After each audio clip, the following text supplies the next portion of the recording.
Mesdames et messieurs, fidèles auditeurs, en condition de l'ensemble de réseau Clédou, bonjour à vous, bienvenue et très bon réveil. Mon complice s'appelle Moussa Papa Abdoulaye Dara, matinal il le devient, et c'est avec bonheur qu'il se réveille tous les matins pour vous apporter le bonheur sans jeu de mots. Alors très heureux de retrouver Papa complice matinal, je sais que tu es en forme, et comme d'habitude, tu vas agrémenter le journal par tes détours et tes pourtours. Bienvenue à Bamako. Merci beaucoup Abdoulaye Andal. Et oui, cela fait déjà à 23 heures qu'on s'était dit déjà au revoir. Et nous étions très impatients de vous retrouver, chers auditeurs. Bienvenue dans cette édition. C'est la première édition des Clés de Info qui vous accueille. L'actualité nationale reste dominée par l'attentat au campement Kangaba. Le bilan a été revu à la hausse. Un militaire malien a été tué et 4 civils. L'attaque a été revendiquée dans la soirée par l'alliance djihadiste du Sahel liée à Al-Qaïda. Et pendant ce temps, un violent affrontement communautaire s'est déclenché entre les Dogons et les Peuls à Djangani, dans le cercle de Koro, région de Mopti. Le bilan fait état de plus de 80 morts. Et face à l'insécurité au Mali, certaines formations politiques montent au créneau pour demander le report du référendum constitutionnel prévu le 9 juillet. À suivre quelques propos dans ce journal. Comme chaque année dans le monde, le 20 juin est la date commémorative de la force, du courage et la résilience des millions de réfugiés. La journée mondiale du réfugié est également l'occasion pour le grand public de montrer son soutien aux familles déracinées. Et puis en France, Édouard Philippe a été reconduit à Matignon hier après avoir présenté la démission de son gouvernement à Emmanuel Macron, qui l'a chargé de former une nouvelle équipe, mais sans le ministre de la Cohésion des Territoires, Richard Ferrand. Et il faut noter également qu'il y a eu une tentative d'attentat hier sur les Champs-Élysées. L'assaillant est mort.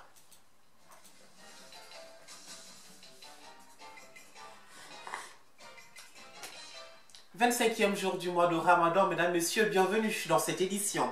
Le bilan de l'attaque contre le camp Kangaba s'est alourdi. 4 civils et un militaire malien ont été tués et les 4 assaillants ont été neutralisés. La force spéciale malienne a pu arrêter aussi des suspects et un terroriste. Le groupe de soutien à l'islam et aux musulmans, la principale alliance djihadiste du Sahel liée à Al-Qaïda, a revendiqué l'attentat dans un communiqué dans la soirée. Kassim Traoré nous en parle.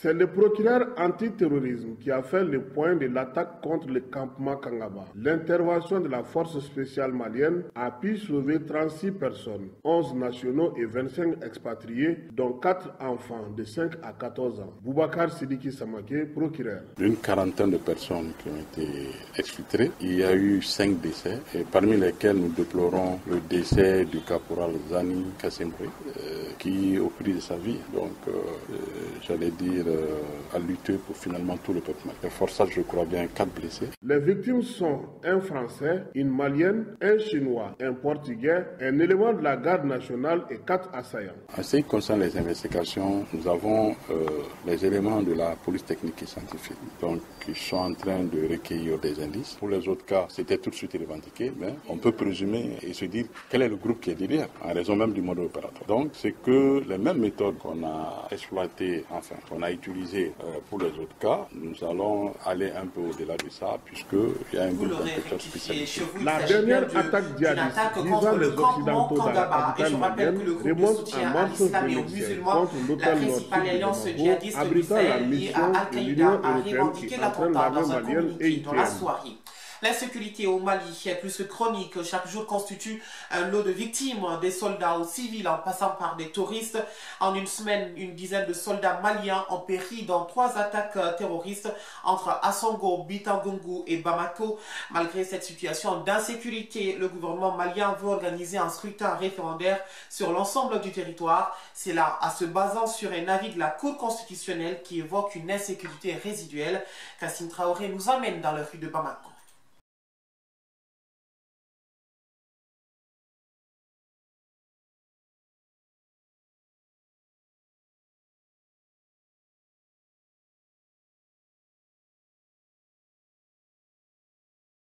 La situation sécuritaire demeure une préoccupation pour les Maliens. L'insécurité gagne du terrain de jour en jour. Malgré cette situation, le gouvernement veut organiser le référendum le 9 juillet prochain. Mamadou Diawara, fonctionnaire. Le référendum là est nul et non avenu. Les Maliens ne vont plus considérer ça parce qu'on est tombé dans une situation dont les conséquences se font encore sentir. Comme l'a su bien dit, le peuple malien est un peuple mis. Il a des leçons à recevoir des personnes. Il sait où va et comment y aller. Un gouvernement qui n'a pas d'espoir est un pays qui est parti en dérive. Parce qu'Ibeka, vraiment, il ne donne pas quoi. Il ne peut pas servir le Mali comme ça.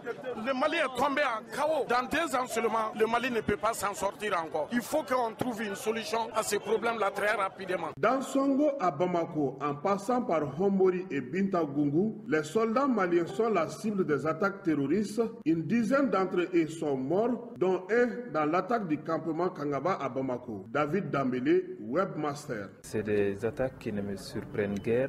Vous voyez que du nord, ça s'est déplacé tantôt à Bamako, après ça a remonté au centre et maintenant ça redescend à Bamako. Et je pense que c'est vraiment une situation qui interpelle vivement les autorités à rester sur les qui-vive. La Cour constitutionnelle, elle fait une analyse complètement à côté de la plaque. Vu au regard de ce qui se passe sur le terrain, on ne peut pas tenir des propos comme ça. L'insécurité, elle est une réalité au Mali. La priorité des autorités doit être la sécurité des personnes et de leurs biens partout au Mali. C'est ce que pense Boukari Daou, directeur de publication du journal Les Républicains. De janvier à maintenant, il y a eu beaucoup d'attaques, il y a eu beaucoup de victimes, environ 500 victimes. On n'est pas sûr aussi que ça va s'arrêter de sitôt. Donc moi je pense que nos autorités doivent savoir choisir maintenant les priorités pour que les Maliens soient plus sécurisés et abandonner vraiment les projets superfétatoires. Tout ce qui n'est pas l'essentiel, qui n'est pas la garantie de la sécurité des Maliens, abandonner ça pour vraiment se consacrer à la tâche pour laquelle ces autorités sont là. Pour aider les forces de sécurité, il faut la collaboration des populations. C'est ce que préconise Ansoumane Maïga, malien vivant aux États-Unis de passage à Bamako. Il faudra que les populations collaborent. Il faudra que nous fassions notre introspection. Sans notre collaboration, ça ne peut pas marcher. Moi, je pense qu'il y a bientôt une semaine, par exemple, que certaines ambassades de la place ont attiré l'attention des populations et aussi des ressortissants sur ce qui prévaut. Et cette attaque-là, on peut peut-être s'y attendre. Dans la même lancée, plusieurs partis politiques ne sont pas favorables au projet de révision constitutionnelle. En l'occurrence, le signe de le parti Yelema demande le report du référendum du 9 juillet prochain afin de mieux imprégner les Maliens et d'avoir un large consensus sur le projet. C'est la vision de l'ancien Premier ministre Moussa Mara que nous écoutons.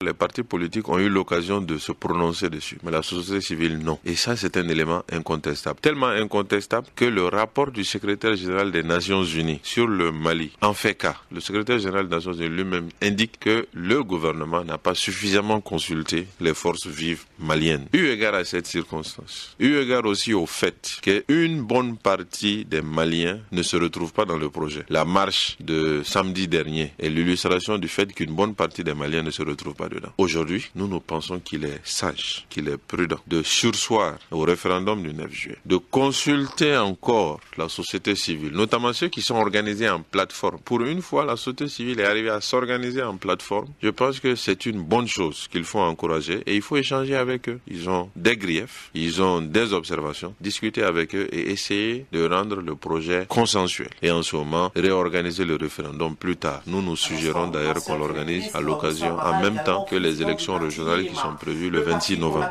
Ça nous donne suffisamment de temps pour discuter, pour échanger, pour nous entendre et faire en sorte que l'essentiel des Maliens se retrouve sur le projet comme cela a été le cas en 92. Tout simplement ce projet de révision constitutionnelle.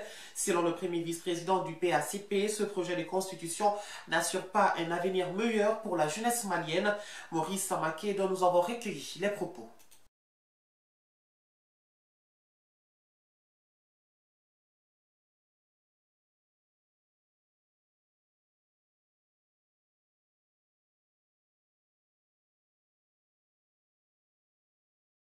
Nous avons tenu une rencontre pour analyser profondément les tenants et les aboutissants et les opportunités pour cette révision constitutionnelle. Je vous avoue, chers Maliens et Maliennes, qu'au sortir de cette rencontre, nous avons dit et déclaré qu'il n'était pas opportun d'aller à une révision constitutionnelle vu l'insécurité grandissante qui sévit dans le pays. C'est vrai, la Cour constitutionnelle a donné son avis favorable au vote des députés. L'avis de la Cour constitutionnelle, les députés, les institutions, il n'y a pas ça sans le peuple. À mon humble avis, cette révision constitutionnelle non seulement ne se prête pas au moment où le timing n'est pas là, le contexte n'est pas là. Au-delà du timing et du contexte, dedans, quand nous faisons une analyse approfondie des points qui sont inscrits dans cette nouvelle révision, nous nous rendons compte qu'il y a des failles qui ne garantissent pas l'avenir de la génération future. Je suis désolé, ce n'est pas une constitution à l'image du peuple tout entier. Une constitution, le vote, la révision d'une constitution doit être une fête, ça doit être un consensus, ça doit être, même si ce n'est pas total, un consensus au moins d'un pourcentage largement et qui dépasse.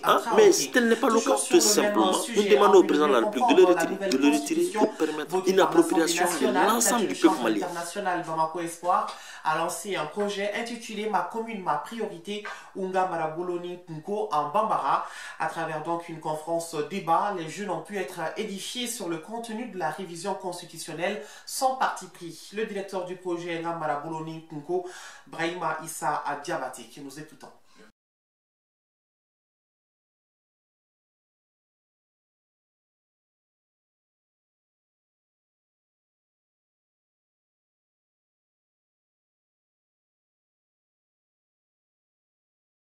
Le projet a pour objectif de s'orienter dans le sens, c'est-à-dire de former les jeunes sur certains aspects de la citoyenneté. Et qui parle de citoyenneté, voit ce que nous sommes aujourd'hui d'actualité, la révision constitutionnelle. Donc la révision constitutionnelle est un aspect où réellement ça va de pair avec notre projet Ngamara Bolone Congo. Il faut inviter les jeunes à savoir qu'est-ce qu'ils vont réviser. C'est quoi d'abord la constitution. Donc sur ce, nous avons invité un constitutionnaliste du nom de professeur Magamoussa Sissoko. Vous savez très bien qu'aujourd'hui au Mali, la jeunesse est en retard de beaucoup de choses. Donc pour pouvoir réellement imprégner les jeunes sur ce qui se passe dans notre communauté, de niveau local d'abord et de niveau national et international, il faut les inviter à prendre part à ce genre de conférences. Donc pour les faire savoir les points sombres dont ils ne savent pas, ce n'est pas juste pour prendre position, mais inviter les jeunes à les faire comprendre, voici la constitution, voici les aspects qui ont été modifiés, voici les aspects qui restent intacts. Et à partir de là, chaque jeune va décider de quoi il va faire. Aurait fait plus de 80 morts et de nombreux blessés.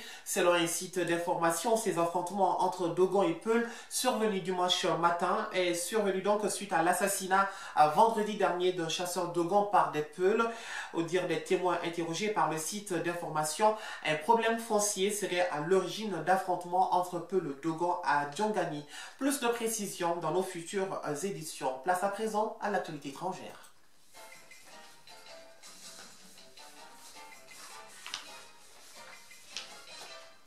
La Cour pénale internationale CPI dépêche à partir de ce mardi 20 juin une mission au Gabon. 3 analystes seront sur place jusqu'au jeudi 22 juin dans le cadre d'un examen préliminaire. Objectif, se faire une meilleure idée de la situation et établir des contacts. Une procédure lancée suite à des dossiers déposés par l'État et l'opposition l'an dernier après la violente crise qui a secoué le pays en août-septembre 2016 après l'élection présidentielle. Le Conseil des droits de l'homme de l'ONU se penche ce mardi sur les violences dans le Grand Kasaï en RDC. Les discussions certainement tendues se tiendront autour de la question de la création d'une commission d'enquête internationale. Mais il n'y a aucune certitude à ce stade. Le haut-commissaire aux droits de l'homme de l'ONU, le prince Zeid Al-Hussein, va tout tenter pour convaincre les États membres. Le gouvernement centrafricain a signé hier à Rome un accord de paix avec les groupes armés du pays sous l'égide de la communauté Santegido. Les discussions avaient débuté en novembre 2016. Les 14 groupes armés s'y sont engagés à un cessez-le-feu immédiat sur tout le territoire centrafricain sous le contrôle de la communauté internationale, un accord qualifié d'historique. Le 20 juin, en France, un homme a percuté un fourgon de gendarmerie hier après-midi sur les Champs-Élysées sans faire de victimes. Son véhicule s'est embrasé après l'impact. La section antiterroriste du parquet de Paris a annoncé l'ouverture d'une enquête. Le ministre de l'Intérieur évoque une tentative d'attentat. Par ailleurs, au lendemain du second tour des législatives, le Premier ministre français Édouard Philippe a présenté la démission de son gouvernement afin de procéder à un remaniement. Il s'agira notamment de remplacer Richard Ferrand, l'ex-ministre de la Cohésion des Territoires, réélu dimanche en Bretagne, va prendre la présidence du groupe LRM à l'Assemblée nationale. Les proches du président évoquent une nomination stratégique. Et le journaliste français Stéphane Villeneuve, qui enquêtait pour l'émission France 2 Envoyé spécial, est mort des suites de ses blessures après l'explosion d'une mine hier à Mossoul. 2 autres journalistes français ont été blessés et leur fixeur irakien a été tué dans cette explosion. Et pour terminer, le divorce entre l'Europe et le Royaume-Uni aura lieu dans 2 ans, mais les discussions sur les termes de séparation ont débuté hier à Bruxelles. Michel Barnier, négociateur en chef de l'Union européenne, et David Davis, le ministre britannique chargé du Brexit, ont donné le coup d'envoi des tractations.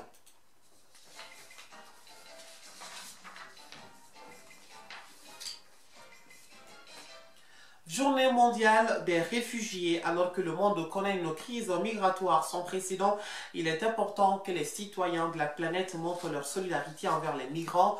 Tel est l'objectif de la Journée mondiale des réfugiés organisée le 20 juin par les Nations Unies. Et justement, ici à Bamako, la problématique migratoire qu'il a été question pendant 3 jours au cours des travaux des premières journées de concertation sur les questions migratoires. C'est au total 21 points de recommandations qui ont sanctionné les travaux. Les participants venus du Mali et de la diaspora ont contribué aux échanges avec des pistes de solutions. Ils espèrent tous maintenant une application immédiate de la part des autorités. Quelques-uns se sont exprimés au micro de Mamadou Kane.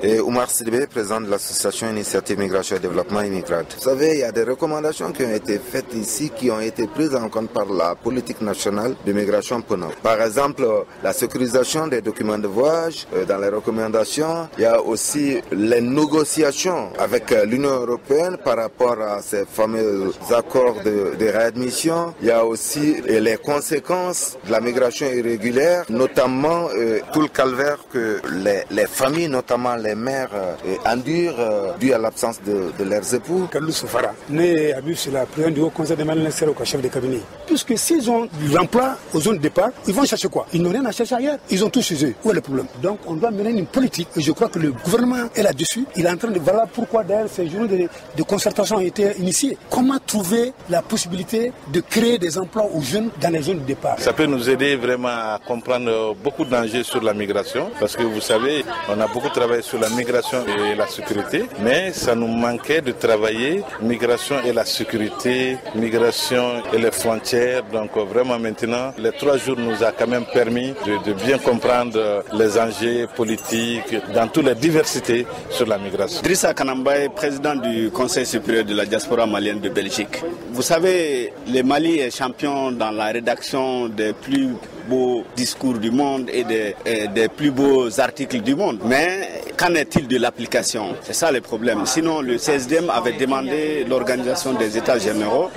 Puisque le ministère a organisé, si vous voulez, des journées de concertation, je pense que c'est la même, ça revient à la même chose. Moi, je suis satisfait parce que nos demandes ont été prises en compte. L'intensité faible à modérée sur l'ensemble du pays, excepté les régions de Kidal et Taoudéni, où ils seront de composante nord-est.